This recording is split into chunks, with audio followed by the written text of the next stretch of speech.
Rainier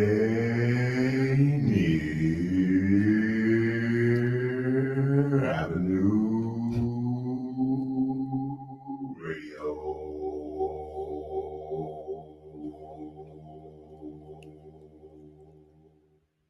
Northwest Film Forum's Collective Power Fund is now open for grant applications. Grants are starting at $2,000 up to $10,000 for individual or artist collectives. The annual grant cycle focuses primarily on supporting art that incites public dialogue, pushes boundaries, explores genre fluidity, speaks its truth through an authentic perspective, and is often non-traditional, anti-institutional, socially responsible, or disruptive of any existing structures and conventions. Learn more and apply at collectivepowernw.org. Hello, listener. What's important to you about what's going on in your community? Are you interested? Are you concerned? In any case, I invite you to tune into my show, Seattle Here and Now, on Rainier Avenue Radio.org. Why? I will be covering a wide range of topics important to you and impacting the community. Each show will have a special guest or guests to share with you information on a variety of subjects that are happening here and now in Seattle. I promise I will work hard to make my show informative, interesting, and entertaining. Be sure to listen to Seattle Here and Now on Rainier Avenue Radio.world. Mga kaibigan, ito po si Kuya Bert Kawili. And this is Miles Salvador from Australia. And I'm Norb Kawili, also known as Norbcam. Kung gusto niyo po ang latest news and events from the Philippines at yung local Filipino community, PhilAm Radio po. We play Filipino music and interview guests from all around the world. And I'll keep you updated on the latest Seahawks and sports news. Kaya always tune in PhilAm Radio every Tuesday, 1 to 2:30 p.m. Pacific Time on Rainier Avenue Radio.world. And in YouTube and Facebook. Salamat po. You probably have questions about COVID vaccines. Here are some answers about how they're being made. How are COVID vaccines being produced faster? Usually, vaccine testing and production are separate steps. But because of the pandemic, vaccines are being developed on parallel tracks. So both steps are happening just at the same time. How are the vaccines being tested? Right now, several different COVID vaccines are in testing. Each go through multiple clinical trials with up to thousands of volunteers. How do vaccines get approved? Not all COVID vaccine versions will make it to the final stages of testing and approval. Produced vaccines that do not pass clinical trials will be destroyed. But for those that do pass, a team of medical experts will examine test results and possible side effects. If the vaccine is effective and safe, it gets approved and gets to you. Go to covidvaccinewa.org to learn more. A message from the state of Washington.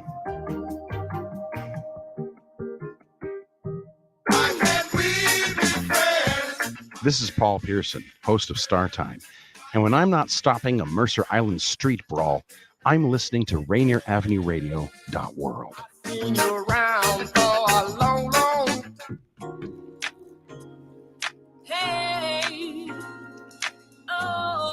Good afternoon. Welcome to Seniors Matter, and that's with an exclamation mark.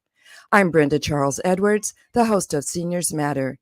We're live every Friday at 12:30 p.m. Pacific Standard Time on www.rainieravenueradio.world, your community radio station. You can also listen to us on YouTube, Facebook, Twitch TV, Twitter, and of course on the Rainier Avenue Radio App. We feature interviews with people that provide services or have valuable information for seniors, their families, and the community. Do you need financial documents notarized? Are you a senior that needs documents read to you for clarity or completion? Call me, Brenda, at Black Orchid Notary, 206-683-2636. Tell me where, I'll meet you there. Today, my guests are Washington State Attorney General Bob Ferguson, who recently requested legislation increasing access to affordable health care for low-income Washingtonians by expanding the Charity Care Eligibility, and Washington State Director for AARP, Doug Shadel, who has been an advocate for consumers and older people for over 3 decades. He is a leading expert on how to detect and prevent financial exploitation. Welcome to the show, gentlemen. Thanks so much for having us on. My pleasure. It's always good to see you, Doug, and Bob. It's been a little while, but it's good to see you again. So let's jump right into this. So may I call you Bob, or you want Mr. Ferguson? The only people I may call me General Ferguson are my 4 older brothers. So definitely, please just call me Bob. Okay, great. So, Bob, as the state's chief legal officer, you're committed to protecting the people of Washington against powerful interests that don't play by the rules, and which, by the way, you do a great job. So, what is Charity Care? Thanks for starting with that question, because in a way that the term charity care is a bit of a misnomer. What charity care is it's a set of laws, policies that we have in Washington State that really should be called something more along the lines of medical billing assistance. As you know, and your listeners know, medical debt is a huge driver of bankruptcy, most definitely, and homelessness, and all sorts of issues. And what happens is, for folks, even folks who are insured, your out-of-pocket expenses can be quite costly. And for folks who are on a fixed income or low incomes, that can have a really dramatic impact on their financial well-being. And so charity care is simply that if you are of a certain income, low income, you are eligible in Washington State and other states as well, for example, you are eligible for a reduction in those medical expenses, or in some cases, a full write-off of those medical expenses if you are a low-income individual. So it's a group of laws that provide for that discounted medical care, or in some cases, no cost at all. Fantastic. So how long has Washington required hospitals to provide financial assistance? We've had our laws in the books for a while. I believe the laws were passed in 1989. So we've had a few decades where we've had these on the books there to assist Washingtonians. So, Bob, have there been really issues for people when they have to go to the hospital and then they find what their bill is, and have they been denied? Yeah, this is one of those laws that, and I suspect Doug will want to weigh on this as well, is, you can have laws, but a law is only as good, is only effective if people know about the law, know about their rights, and B, people follow the law, right? Otherwise, it's just some words on a piece of paper, right? And so, when it comes to charity care, I think very few Washingtonians understand, low-income Washingtonians understand that they may be eligible, in fact, likely are eligible for assistance on those bills. Number two, unfortunately, not every hospital follows the laws, which are very specific in terms of the responsibility for hospitals to let Washingtonians know. They need to inform Washingtonians before they pay their bill that they may be eligible for charity care, and to make sure they understand that they might be eligible for charity care. Because, of course, if the hospital has that burden for a reason, if they don't, what Washingtonian really even knows they might be eligible for this? Very, very few. And so in my experience as Attorney General, unfortunately, we have had to file some lawsuits against large hospitals for not following the charity care laws. And just to give you one example, we had a lawsuit against CHI Franciscan. This included St. Joseph's Hospital in Tacoma, where they were literally training their personnel to ask for payments from people before informing them of their charity care status, training these individuals to do it that way, to be aggressive on trying to collect from folks, and frankly, blatantly violating our charity care laws. When that case was finally resolved, just give you a sense of scale, they had to provide more than $40 million waiving medical debt, or actually sending millions of dollars in checks back to Washingtonians who paid for medical care at St. Joseph's, who never should have, because they were eligible for charity care. So these can have huge impacts on your credit, for example. Sure, definitely. And the stress on your life. And of course, as I mentioned before, this can sometimes drive you to bankruptcy if you've got that kind of medical debt. So this involved thousands of Washingtonians, and that was just one lawsuit. So it's been a challenge to enforce these laws, and that sort of educated me, these lawsuits, about the need to improve our charity care laws here in Washington State. Is there a minimum of which? Let's see. How do I express this? So is there such a thing that says, okay, if your debt is more than $5,000, you are eligible, if you meet these other criteria, to receive this financial assistance?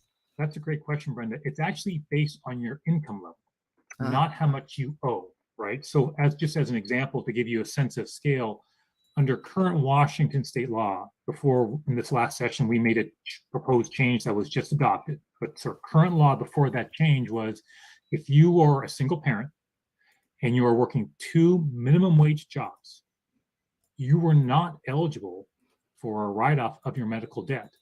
That just shows how narrow it was in Washington state, right? If it's not applying to that person, well, heck, it's not applying to very many people who are really struggling or seniors on fixed incomes. You get the idea. And so it's not how much you owe, it's what your financial situation is that is the criteria, so to speak, for whether or not you are eligible to get this assistance on your medical debt. Wow. So, Doug, I know you, as we were saying, medical debt is a serious issue for many Americans. How does AARP weigh in this? Yeah, medical debt, that's one of the reasons we were so supportive of this Attorney General request legislation that AG Ferguson has been pushing, because we've been seeing this trend for a long time. Personal bankruptcies among older people have skyrocketed in the last two decades or so. For example, if you're between 55 and 64, if you take all the personal bankruptcies filed in a year, the percentage that are people 55 to 64 has gone up 250% in the last 2 decades. Wow. And part of that, a huge driver of that, is this medical debt issue, because when you think about it, you're not yet on Medicare, which can pick up, not all, but a lot of the hospital stay debt. We have seen this trend growing for years, that people are not saving as much, as for a variety of good reasons, not their fault, but 50% of all the people who retire have zero savings. Think about that for a moment. Right. So then say you leave your job, you have employer-based insurance, you leave your job when you're 55 or 58, you're not eligible for Medicare, and you have a catastrophic illness and you're hospitalized. You can run up, as Bob said, tens of thousands of dollars worth of debt from these hospitals. So we totally support the program, because there are a lot of people who have just had to just literally file personal bankruptcy because of it. Definitely. If you're just tuning in, you're listening live to Seniors Matter with your host, Brenda Charles-Edwards, on www.RainierAvenueRadio.world, your community radio station. We're here every Friday at 12:30 p.m. Pacific Standard Time. Oh, my. Do you know the best gift you can give yourself and your loved ones? Join me on Zoom for a group or individual session on end-of-life planning. Call me at 206-683-2636. Now back to my guests, Washington State Attorney General Bob Ferguson and Washington State Director Doug Shadel. Doug, I'm laughing. Come on. I'm laughing. Well, Doug, I'm laughing to myself because later, well, I was going to talk about that you've been with AARP since 2003. And then I was thinking, well, I heard this rumor that you were going to retire. I don't know if it was this year or next year or what, but that's what I was thinking about when I was talking. Where did you hear that? That's not what we're here to talk about. I'm just trying to give my audience an idea of that.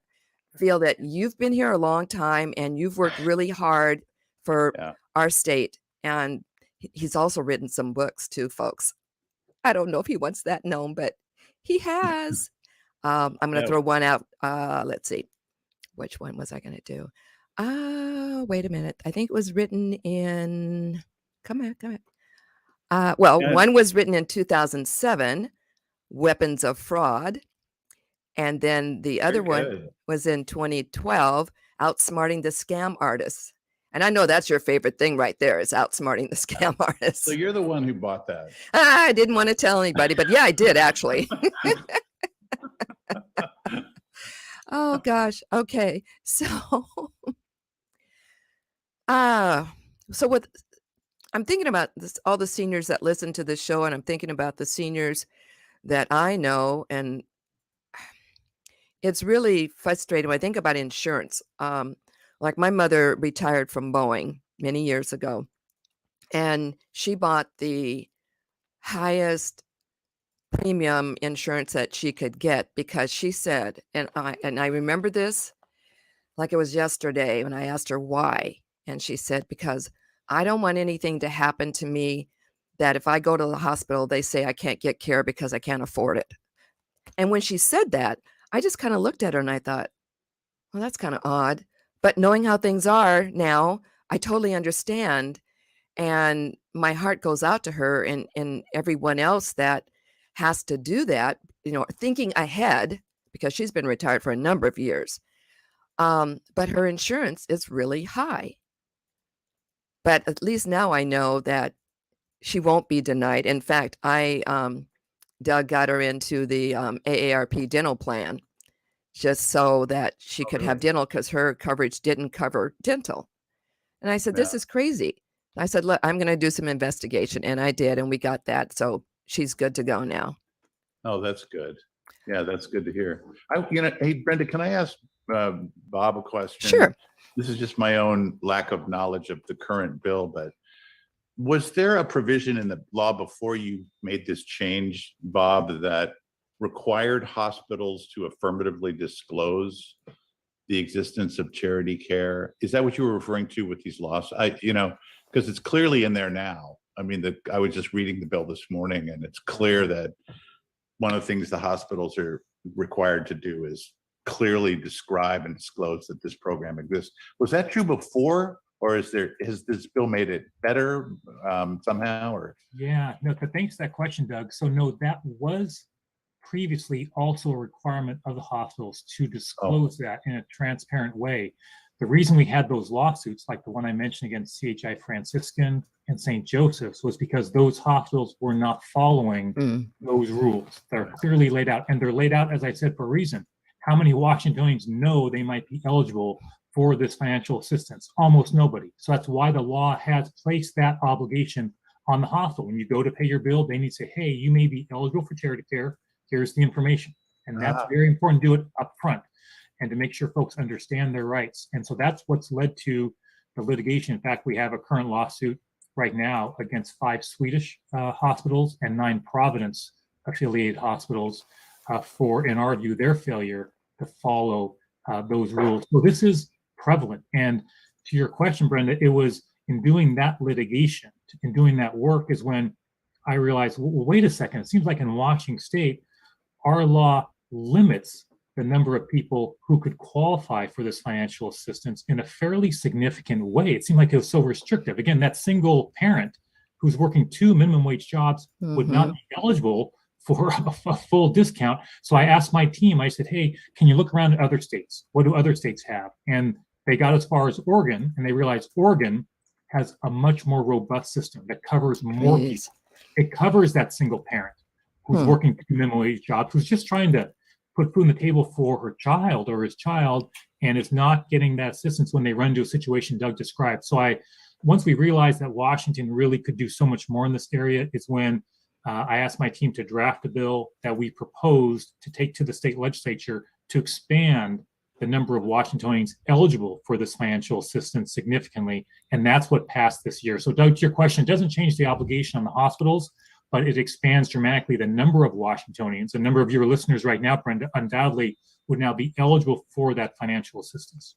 So Bob, was that kind of a double dipping that the hospitals were doing? Was that kind of a double dipping that the hospitals were doing? I guess I can't really speak to their motivation. What I can say that I find, extremely frustrating, Brenda, is, taking St. Joseph's in Tacoma. That hospital was started by a group of nuns many, many years ago. And their whole purpose in creating that hospital in Tacoma was to serve the poor. Sure. That is central to the mission of that hospital, full stop. And yet they had moved so far, they had strayed so far from their mission, that original mission of those nuns, that they were training their employees to violate the law and hide the ball on charity care eligibility for thousands and thousands and thousands of low-income Washingtonians. And, that is outrageous. Yes, it is. People in senior management, we had emails of senior people in management were aware of that. We had emails from staffers saying, hey, there are people who work for our hospital who are eligible for charity care who aren't getting it right now. They were insisting on billing from people who are facing surgeries that were essential for their well-being and insisting on payments. beforehand who were eligible for charity care. And the most recent case we have right now against Swedish and Providence is they sent thousands and thousands of Washingtonians to collections who they knew were eligible for charity care. And so, look, I can't explain the conduct of those entities. Right. What I can say is that they are not centering the law and making sure that those who are eligible for charity care are aware of their rights under the law. So will these increased discounts cause financial difficulties for the hospitals? Such a good question, Brendan. That was really one of the first things I asked my team. So the good news was Oregon, as I mentioned before, has a more robust system that makes more Oregonians eligible than Washingtonians were. And the good news is that bill was passed in Oregon a few years ago. So there's been time to see what's been the impact on hospitals down there. Has there been a negative financial impact? And so our team was able to meet with and work with folks in Oregon to see, no, there really has not been a negative impact. And also we did make one adjustment in our bill. So I won't go too much into the details. It can get fairly detailed in a hurry, but we have sort of two tiers of hospitals, and there is a lesser burden on smaller independent hospitals and rural hospitals. And so we have two different tiers, but in both tiers, larger urban hospitals and smaller rural ones, there are still a significant expansion of the number of Washingtonians who are now eligible for complete write-offs of their medical debt or significant write-offs of their medical debt. Fantastic. Oh, I love it.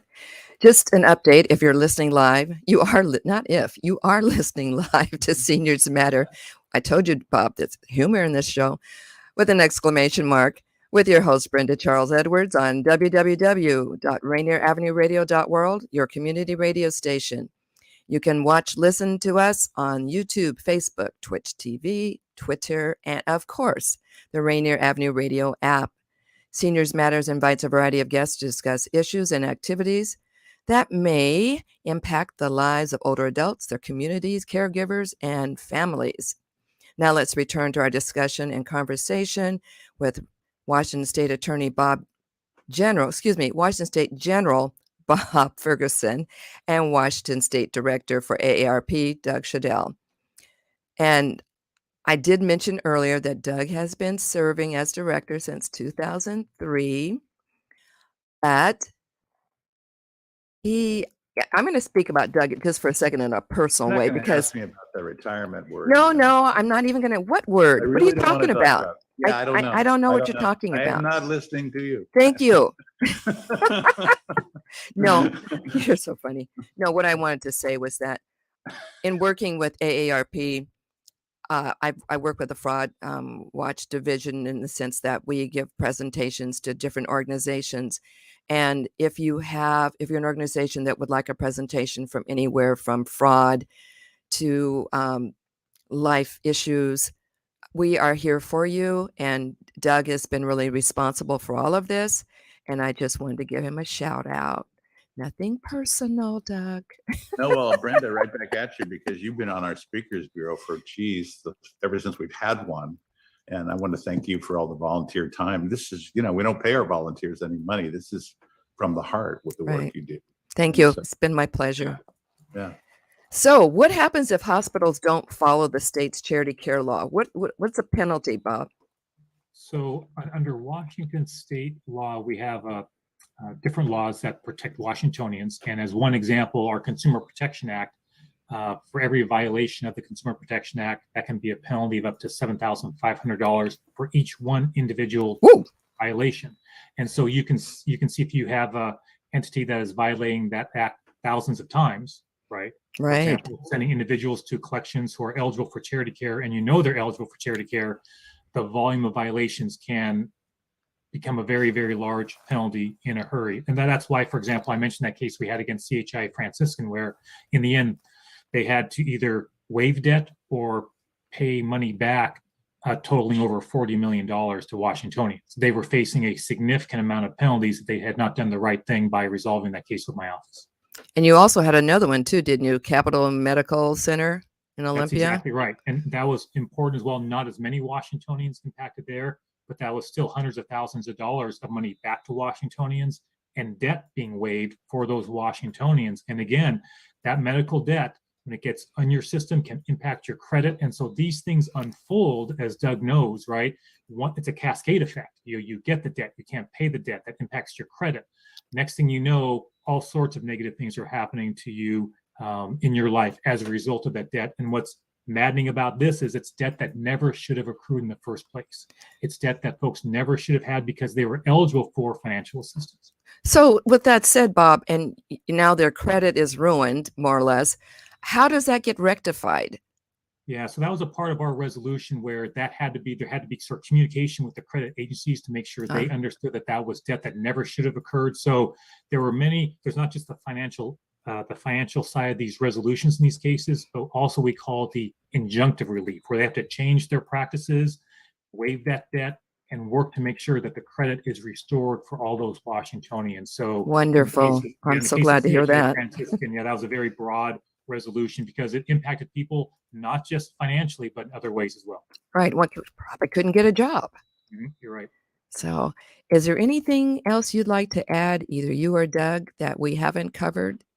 Doug, I'm curious what your thoughts are, because AARP has been such a huge partner for my office on the work that we do and supporting bills like this. I know that as this bill came down the wire, we were able to get it passed. We know AARP was sending out alerts and contacting legislators. But Doug, anything you want to add on this bill? The only question I had, Bob, as you were talking there was, if we're assuming that there's going to be compliance with this new law, but if there isn't, what do people do? Is your office the first line of complaint if there's a good question reporting? Like, who do you report it to if you have this debt, you think you're eligible, and they're not playing ball with you? Yeah, thanks for asking that question, Doug. And the answer is yes. Listeners should not hesitate to contact my office if they have a medical debt and they believe that they may have qualified for what we call charity care, essentially financial medical assistance. They should absolutely contact my office. If you go to our website, which is atg.wa.gov, atg.wa.gov. On our website, you can fill out, it's just a consumer complaint form. It's very simple to fill out. Provide whatever information you can, and my team will follow up with you. And to your point, Doug, as you well know, and Brenda as well, that in all of our consumer protection work, this being one example of it, of course, Brenda, but right. Of course, we do all kinds of consumer work like AARP. I would conservatively say that 9 out of every 10 cases we start or investigations we start, Brenda, come from a Washingtonian writing to our office. Wonderful. And saying, this is what happened to me, or this didn't seem right. 9 out of 10, probably more than that, originate there. And so really, your listeners right now are the eyes and ears for us to do this important work. And folks should know that even if they were not scammed by something, or it only happened, quote unquote, only happened to them, if they write to us, they may not just be helping themselves, but literally thousands and thousands of other Washingtonians who don't realize that they did not get the financial assistance that they deserve. Absolutely. Doug, you were going to say something? No, I was just nodding. Oh.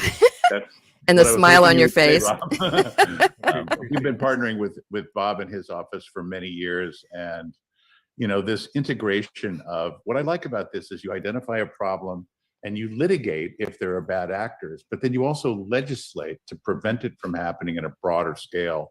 And this is a great example of that. Yeah, it's been it was a bipartisan bill, by the way, which we appreciate, and we got passed on our first try, which honestly, Brenda, we did not think we'd get through the legislature. So I can write the bill, but it goes through the normal legislative process. It's got to pass the House, got to pass the Senate, be signed by the governor. And so because it is really so transformative, this change is significant. We're very excited about this. It'll help so many more Washingtonians. Most definitely. Wow, you guys, our time is almost up, and this has been great. No. But hey, Doug, can you give the contact information, website, phone number, whichever you desire for AARP in case there are people that need to know more about us? It's AARP.org/WA,